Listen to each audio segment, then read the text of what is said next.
Olá, tudo bem? Nós estamos iniciando mais um podcast, Diálogos, do Centro Universitário Farias Brito. E hoje é um podcast muito especial porque nós estamos comemorando o aniversário de Fortaleza. Todos viram aí, no dia 13 de abril, né? Foi domingo passado, aconteceu uma grande festa, duas festas, né? Comemorando o aniversário de Fortaleza. 299 anos, né, que Fortaleza foi instituída como vila. Nós vamos contar toda essa história no nosso podcast de hoje, ok? E uma expectativa muito boa, porque no ano que vem Fortaleza fará 300 anos que existe como vila. Então, será com certeza aí um grande momento para a gente declarar o nosso amor a Fortaleza e conhecer melhor a história bela, bonita dessa cidade tão importante para o Ceará e para o Brasil. Muito bem. Vamos começar do começo. Vamos lembrar que vocês já aprenderam aí na escola, né? Que no dia 22 de abril de 1500, Pedro Álvares Cabral teria chegado aí com as caravelas, né? Ao sul da Bahia, ali onde é mais ou menos ali Porto Seguro. Ora, antes disso, em janeiro de 1500, o navegador espanhol comandava, não é, navios que passou por aqui, por Fortaleza, né? Teria chegado ali a enseada do Mucuripe, ali tem uma ponta, né? A ponta do Mucuripe, tem aí a enseada, onde justamente hoje nós temos ali o porto de Fortaleza, né? Onde tem aquelas jangadas ali é a enseada do Mucuripe. Então, Vicente Pinzon teria chegado e passado, porque ele não demorou, ele apenas demarcou que teria passado por aqui. É por isso que nós temos o bairro Vicente Pinzon, ali próximo ao Mucuripe, em homenagem ao navegador espanhol. Muito bem. Naquela época, né, havia as capitanias hereditárias, 14 capitanias hereditárias, não é, criadas ali pela monarquia portuguesa em 1534, né? Aquilo que depois vai ser chamado de Brasil foi dividido em 14 capitanias, de forma horizontal. E a capitania do Ceará, ela não foi povoada, ela não foi ocupada. Não havia interesse em ocupar a capitania do Ceará. Por quê? Porque aqui nós tínhamos secas, aqui não havia minérios, prata, ouro, aqui não tinha um solo, não é, produtivo, como era o solo massapê ali da zona da mata nordestina, Pernambuco, Bahia, Alagoas, não é? Então não havia muito interesse por essa capitania. No entanto, os portugueses tinham uma preocupação muito grande com a segurança. Eles queriam assegurar que essas terras realmente pertencessem a Portugal. Ora, os franceses estavam interessados ali pelo Maranhão. São Luís, por exemplo, né? Foi inicialmente uma vila criada pelos franceses. Os holandeses, mais tarde, né, atrás da cana-de-açúcar, né, de levar o melaço, né, dos engenhos para produzir o açúcar lá na Holanda, os holandeses estavam interessados ali na área de Pernambuco, de Alagoas, da Paraíba, né, ali justamente na zona da mata. Então os portugueses tinham esse interesse de garantir a posse da terra. Por isso que em 1603... Pero Coelho, né, comandou uma expedição e criou, já no ano seguinte, em 1604, um fortim, um pequeno forte, muito rústico, né, muito precário, ali na Barra do Ceará, né, o Fortim de São Tiago, né, onde muita gente reconhece como Marco Zero. Né, é ali, né, foi a primeira expedição, o Fortim de Santiago. Muito bem. Mas ele logo vai abandonar o forte, né? E em 1611, uma outra expedição virá também para aquela região. Então, mais ou menos ali no mesmo local do Fortim de Santiago, em 1612, o Martins Soares Moreno comandará, né, um grupo e vai criar ali, vai construir ali um outro forte, o Forte de São Sebastião, na mesma área do Forte de Santiago. O Martins Soares Moreno é aquele que será o primeiro capitão-mor da capitania do Ceará, né? Portanto, ele é muito importante na nossa história. Durante mais de 10 anos, ele foi o capitão-mor. Naquela época, o capitão-mor era uma espécie de governador, de líder militar, comandante, né? E, portanto, ele também vai embora, volta para Portugal, e aquela área será muito pouco habitada, né? Ficaram algumas pessoas lá vivendo ali no forte, indígenas que viviam na proximidade, não é? Começa ali a haver a primeira miscigenação, não é? Brancos com índias, e isso vai gerar ali um pequeno povoado em torno do forte de São Sebastião. Muito bem, mas ali ainda não foi o que gerou a cidade de Fortaleza. Ora, eu disse que os holandeses tinham muito interesse na zona da mata nordestina, justamente nas áreas de plantio de cana-de-açúcar e nas áreas de engenho. Os portugueses dominaram parte do Nordeste, né? Todos aqui lembram de Maurício de Nassau, que governou ali a partir de Pernambuco, né? Pois bem, em 1649, os holandeses vão, numa expedição, criar um outro forte nas margens do Riacho Pajeú, numa duna que os indígenas chamavam de Marajaitiba. Eles vão criar o Forte de Schoenburg. Quem era Schoenburg? Era justamente nesse período o governador holandês nas terras nordestinas, ok? Daí o nome, Schoenburg. É bom lembrar que os holandeses já tinham, não é, ocupado aquele forte lá da Barra do Ceará, o Forte São Sebastião. Lembra que eu falei que foi criado em 1612? Ele foi dominado pelos holandeses em 1637. Mas ali haverá muita dificuldade para administrar aquela área, havia muito conflito com os indígenas, e em 1644 os indígenas tomaram ali o forte e os holandeses foram embora. Criaram, 5 anos depois, portanto, em 1649, o Forte Schoenburg. Mas vocês sabem muito bem que os holandeses acabaram sendo expulsos do Nordeste em 1654. Quando eles forem expulsos do Nordeste, vão abandonar o Forte Schoenburg. Ora, quando eles abandonam o Forte Schoenburg, os portugueses, né, tomam de conta do forte e vão mudar o nome para Fortaleza de Nossa Senhora de Assunção.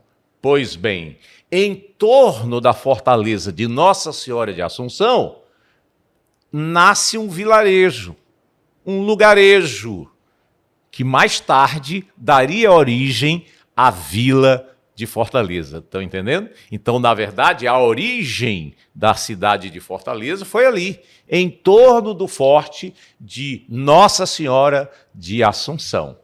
Muito bem. Mais tarde, a monarquia portuguesa vai criar uma vila.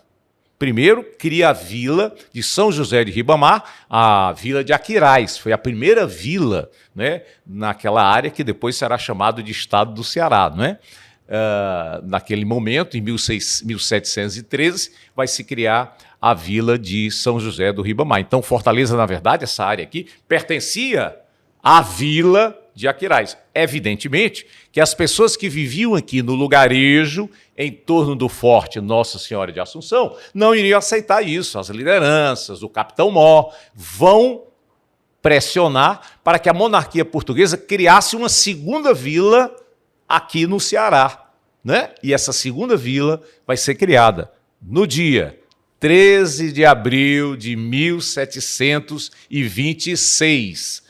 Por isso que a data do aniversário de Fortaleza é o 13 de abril. Na verdade, a gente está comemorando a criação da Vila de Fortaleza de Nossa Senhora de Assunção, criada pela monarquia portuguesa. Estão entendendo? Foi aprovada uma lei na Câmara Municipal na década de 90, né? Criando justamente, estabelecendo essa data como o aniversário de Fortaleza. Muito bem. Ora, nesse período, 1726, quando foi criada a vila, Fortaleza tinha aí em torno de 2.000 pessoas. Não é? Era muito pouca gente. Vocês devem já ter aprendido que Portugal organizava vilas e cidades. Tanto vilas como cidades tinham uma Câmara Municipal. A Câmara Municipal, para os portugueses, tanto era o poder legislativo. Na verdade, naquele período, só votava quem tivesse dinheiro, né? era o chamado voto censitário. Para votar, a pessoa tinha que ter uma renda de, no mínimo, R$100 mil ano. Escolhiam-se 5 vereadores. Um ia cuidar da justiça, os outros iam legislar, e o presidente da Câmara Municipal se tornaria o gestor, o governante da vila ou da cidade. Então, tanto no período colonial como no período de império, as vilas e depois cidades do Brasil eram comandadas pelas câmaras municipais, ok? Então, vejam, Fortaleza nasce em torno ali do forte, não é? Cresce ali em torno do forte. É por isso que, por exemplo, a igreja mais antiga está ali próxima, a Igreja do Rosário, de 1730, construída pelos escravos. Ali nós vamos ter a primeira cadeia pública, que é onde hoje é a Insetur, o primeiro hospital de Fortaleza, a Santa Casa de Misericórdia, fica ali perto, né? 1861 foi criada a Santa Casa, né? As primeiras praças públicas vão ser ali próximas ao forte. O passeio público, né? O passeio público tem uma história muito interessante, né? Ali em torno do forte, onde hoje é a sede da 10ª Região Militar, né? Ali atrás, os soldados faziam treinamento, ali guardavam as armas, a munição. Por isso que era conhecido aquele local como Campo da Pólvora. Acontece que, em 1824, houve um movimento político muito importante, envolvendo vários estados nordestinos, liderado por Pernambuco, mas o Ceará teve um papel muito importante, que foi a Confederação do Equador. A ideia era proclamar uma república com essa região aqui do Nordeste brasileiro. Claro que o Império Dom Pedro I não aceitou e jogou pesado contra os seus opositores, né? Destruindo aquele movimento da Confederação do Equador. E os líderes aqui do Ceará foram fuzilados no Campo da Pólvora, né? Carapinima, Padre Mororó, Azevedo Bolão, Pessoa Anta, hoje nomes de ruas, né? Aqui da nossa cidade. Todos foram fuzilados.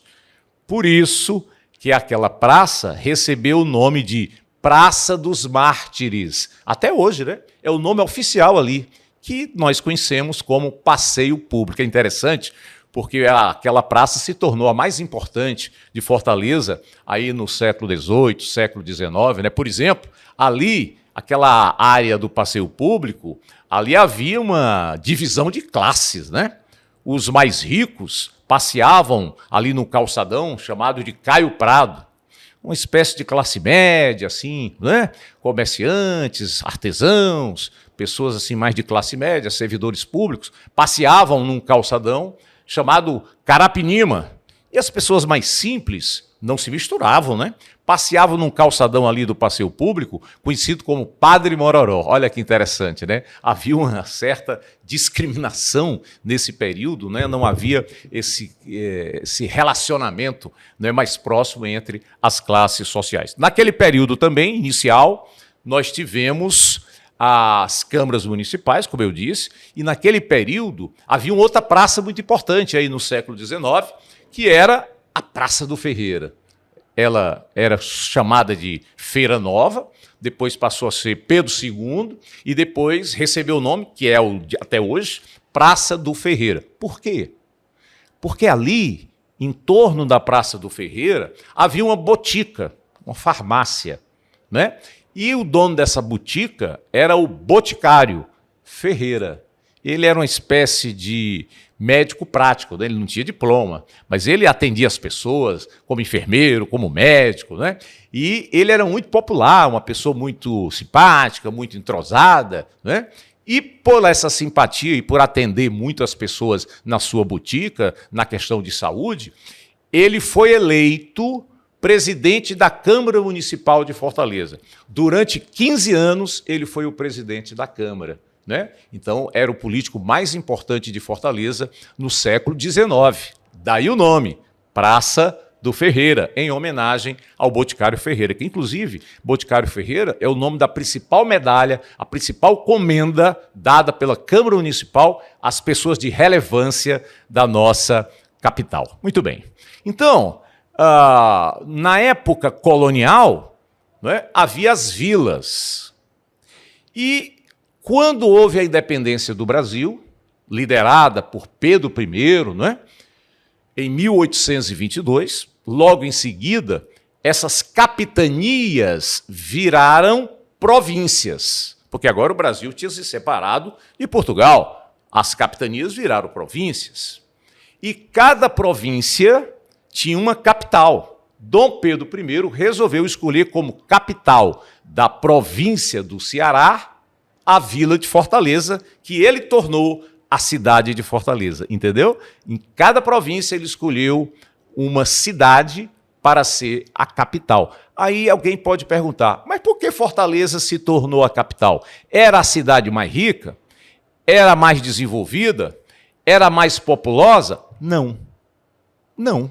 Lembre-se que nesse período, no século XIX, a economia do Ceará era sobretudo o boi e o algodão. Ou seja, a pecuária e a agricultura, sobretudo, do algodão. Portanto, havia cidades do interior que eram mais ricas e mais populosas do que Fortaleza. Por exemplo, Icó, Sobral, Aracati. Não é? Por quê? Porque naquela época as fazendas de gado, não é? Elas eram muito importantes. E o gado era trazido pelas estradas, normalmente estradas que acompanhavam os rios. Por exemplo, Icó, você tem ali o rio Jaguaribe, né? Aí esse gado vinha e boa parte desse gado era vendido, o couro, a carne, ali em Aracati, ou no Acaraú, né? Na foz do rio Acaraú, né? Ou Camucim, na foz do rio Coreaú. E nessas cidades havia as chamadas charqueadas.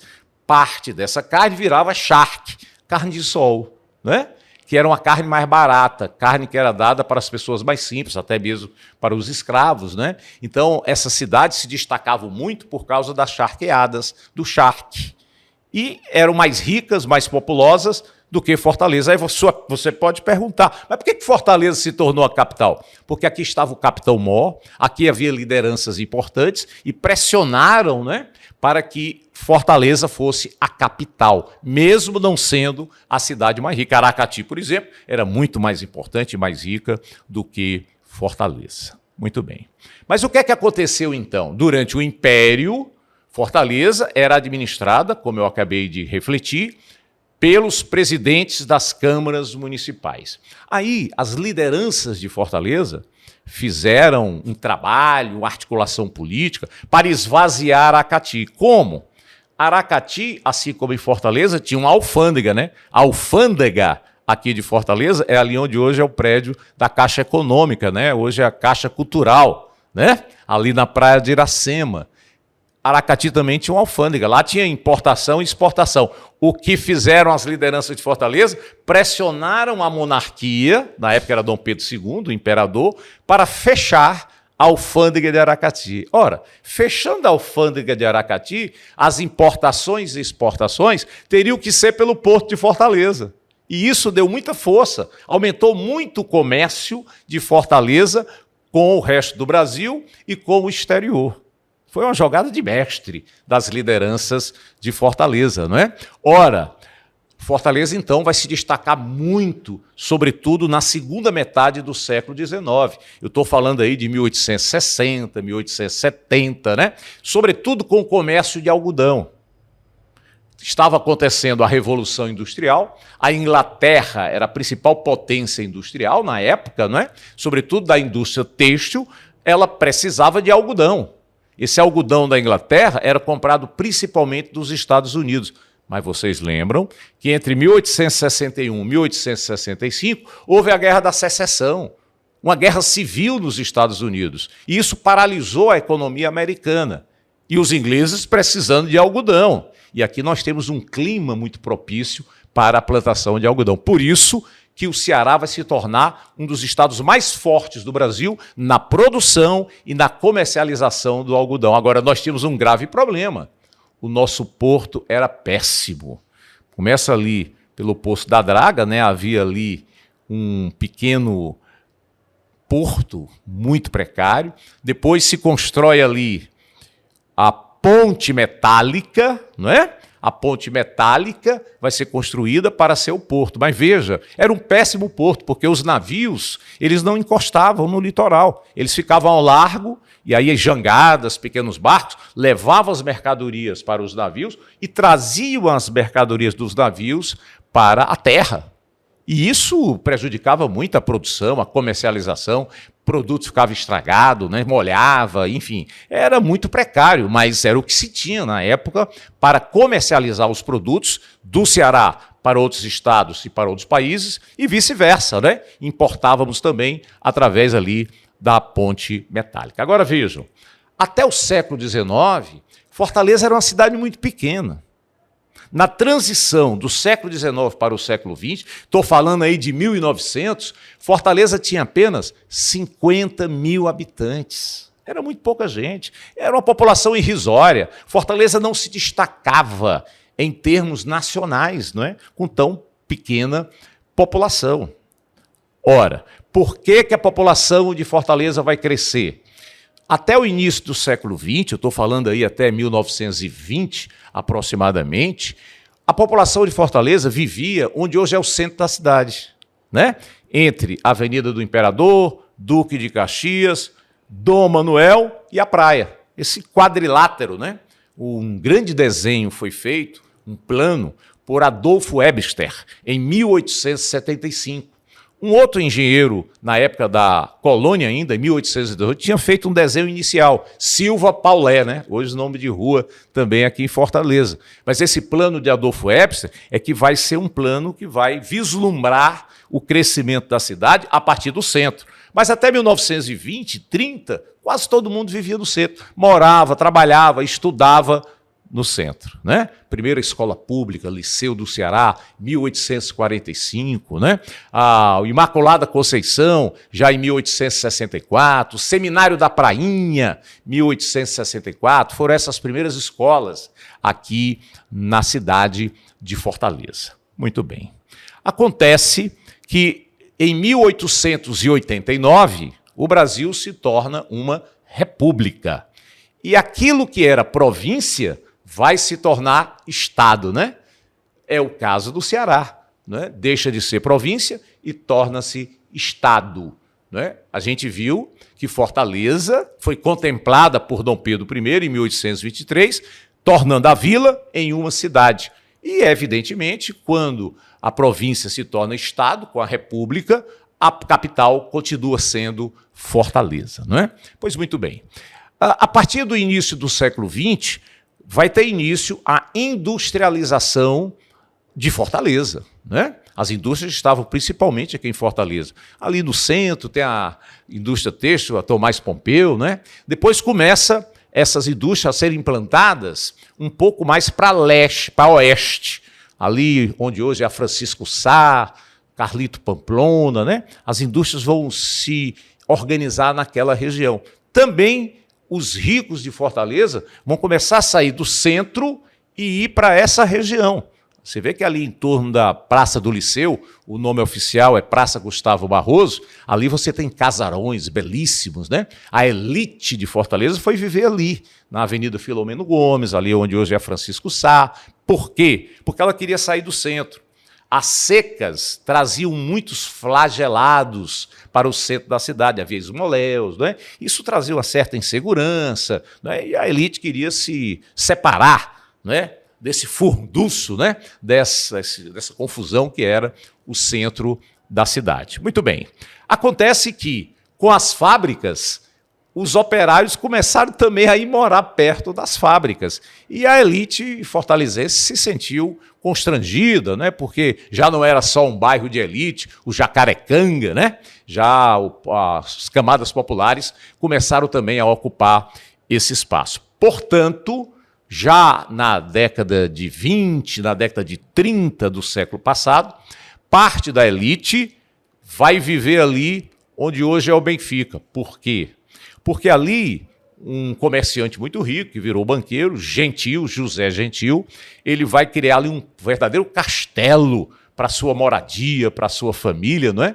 Que hoje é a sede da reitoria da Universidade Federal do Ceará. Por isso que aquele bairro também vai ficar conhecido como Gentilândia, né? porque lá onde foi viver a família Gentil. Parte também da elite começa a morar na Praia de Iracema. Na época, o nome era Praia do Peixe. Claro que a elite não ia morar numa praia chamada Praia do Peixe, né? Por isso que foi mudado o nome da praia para Praia de Iracema, né?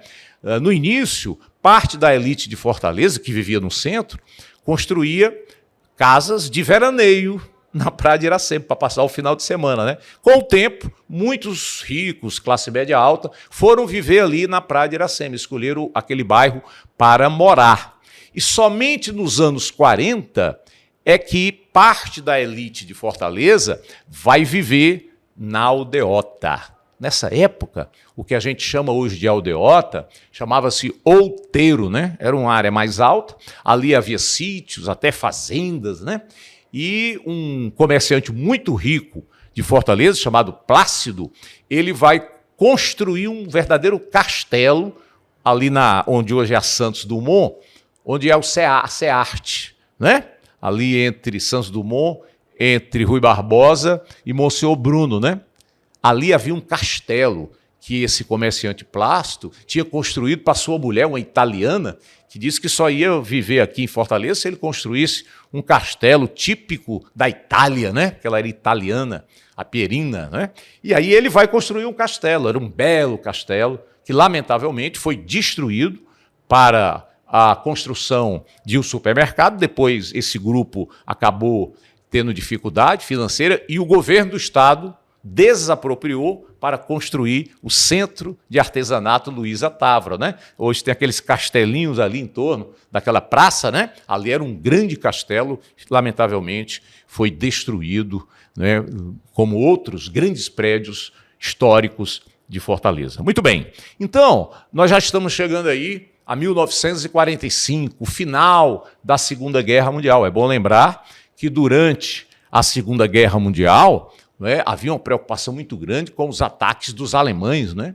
E Fortaleza fica num local estratégico, é bem próximo da Europa, é próximo da África, e os americanos resolveram criar bases, né, aqui no Nordeste, no Rio Grande do Norte, em Fernando de Noronha, em Fortaleza. É por isso que eles vão construir ali no Pici uma base, não é? Uma base militar e também uma base aérea na Aerolândia, onde depois vai existir o aeroporto Pinto Martins, né? Então eram bases americanas na época da Segunda Guerra. E lá na Praia de Iracema, os americanos escolheram um prédio belíssimo da família Porto, não é? Que era chamado Vila Morena, em homenagem à mulher do Porto, e os americanos alugaram aquele prédio para recreação, né? Nos finais de semana, para jantares, para festas, para os soldados americanos.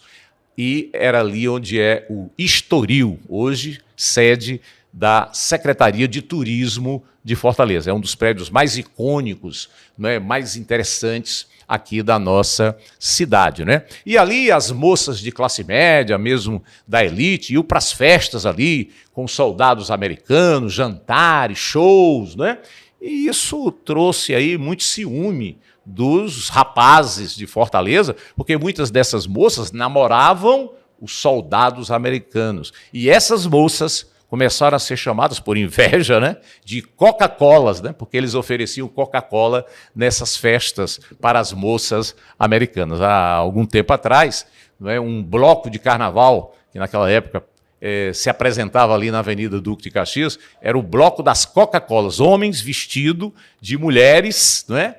Justamente fazendo alusão a essas moças que namoravam com os soldados americanos. Muito bem. Então, a cidade vai crescendo, não é? A partir da Segunda Guerra Mundial, Fortaleza cresce muito, e cresce muito principalmente por causa da industrialização, por causa do êxodo rural e das secas. Nós tivemos grandes secas. 1877 a 1879 foram 3 anos de secas. Fortaleza cresceu muito naquele período. Na seca de 1915, na seca de 1932, é tanto que tanto nessa seca de 15 como na de 32 foram criados verdadeiros cercados em alguns bairros, que ficaram conhecidos como campos de concentração, para evitar que esses flagelados, que essas pessoas que fugiam da seca chegassem ao centro da cidade, se construía uma espécie de acampamento, né, para que essas pessoas vindas do interior não se misturassem aqui, né, aos habitantes do centro da cidade. Eram verdadeiros campos de concentração, no Otávio Bonfim, não é, em outros bairros, isso se deu, lamentavelmente, nesse período da história. Muito bem, aí Fortaleza cresce, nós temos hoje um centro histórico muito importante, mas Fortaleza hoje é uma cidade policêntrica, não é? É uma cidade que tem vários centros, né? Você basta ver que há vários shoppings espalhados pelos bairros da cidade. A gente não pode dizer que só há um centro, ela se tornou uma cidade policêntrica. A gente comentou que até a República, quem governava Fortaleza era o presidente da Câmara Municipal. Com a República, os governantes de Fortaleza eram pessoas nomeadas pelo governador. O governador era eleito, na época chamava presidente do Estado, né? Hoje chama-se governador do Estado. Ele indicava os prefeitos das cidades. Então, esses prefeitos de Fortaleza, nesse período da República Velha, eram indicados, eram chamados intendentes. A primeira eleição direta onde o povo escolheu o prefeito de Fortaleza foi em 1936. Raimundo Alencar Aripe, o primeiro prefeito eleito pelo voto do povo. Ora, logo depois, em 1937, vem o golpe, não é?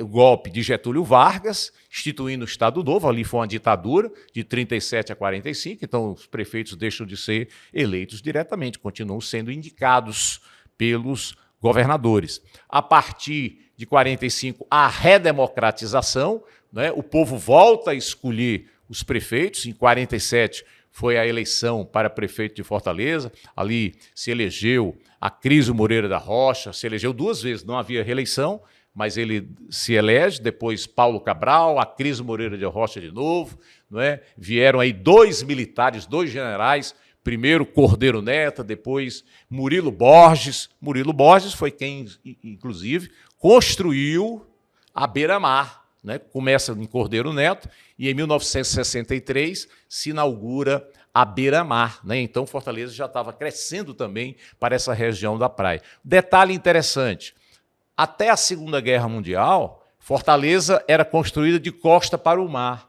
Ninguém valorizava o mar. O mar, a praia, era local de lixo, local de pescadores, de pessoas pobres. O mar não era valorizado, né? Só a partir dos anos 50, dos anos 60, principalmente com a construção da Beira-Mar, é que o litoral passa a ser valorizado. Hoje, morar na Beira-Mar é morar no local mais caro de Fortaleza, né? A região ali do Meireles é o metro quadrado mais caro, mas isso não era valorizado até os anos 40, né? Só a partir dos anos 50 é que começa. No final dos anos 70, só tinha 3 prédios na Beira-Mar. Estou falando aqui de 1975, 1976. 3 prédios.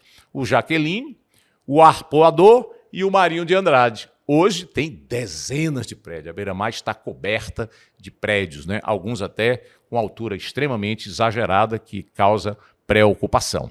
Muito bem, então Fortaleza vai crescendo, se torna uma metrópole e hoje Fortaleza é a 4ª mais populosa cidade do Brasil. E olha que são 5.570 municípios, cidades. Fortaleza já é a 4ª mais populosa. Fortaleza é hoje a capital, dentre as 9 capitais nordestinas, que tem a maior riqueza, o maior PIB, Produto Interno Bruto, o que não é muita coisa, não é para comemorar, porque apesar de ser a cidade capital mais rica do Nordeste, dentre as 27 capitais, é a 3ª em maior quantidade de proporção de pessoas vivendo abaixo da pobreza. 36% da população de Fortaleza vivem abaixo da linha da pobreza. Fortaleza, dentre as 27 capitais, é a 5ª pior em concentração de renda. É a 8ª pior em renda per capita. O que é a renda per capita? É a riqueza, é o PIB dividido pela população. Portanto, é uma cidade rica, porém desigual. Um dos grandes desafios não é, para o atual prefeito, para a gestão, para a sociedade, é diminuir essa desigualdade em Fortaleza. É valorizar a nossa área. Fortaleza tem 312 quilômetros quadrados. Né? Nós temos aí uma cidade que acabou com o seu verde. Apenas 16% da cidade é de áreas verdes. É preciso plantar mais árvore, criar mais parques, não é? Naturais, é preciso plantio de árvores nas calçadas, nas ruas, é preciso melhorar o ambiente, o meio ambiente de Fortaleza, cuidar dos rios, das nossas lagoas, que lamentavelmente estão terrivelmente poluídos. É muito importante destacar grandes avanços que aconteceram na cidade, como eu falei, com a ditadura de Getúlio, não se escolheu mais prefeito, depois, com a redemocratização, se volta a escolher prefeito, mas em 1964 houve um golpe militar. E a ditadura militar vai até 1985. Foi quando Fortaleza volta a escolher diretamente, pelo voto do povo, o seu prefeito. Inclusive, a sua prefeita, né? Em 85, Fortaleza elege Maria Luísa Fontinelli, prefeita de Fortaleza. Era de 85 a 88, era um mandato de 3 anos. Não havia ainda reeleição. Né? Depois elege Ciro Gomes, Ciro sai para ser candidato a governador, deixa o vice, Juracy Magalhães, se elege, não é?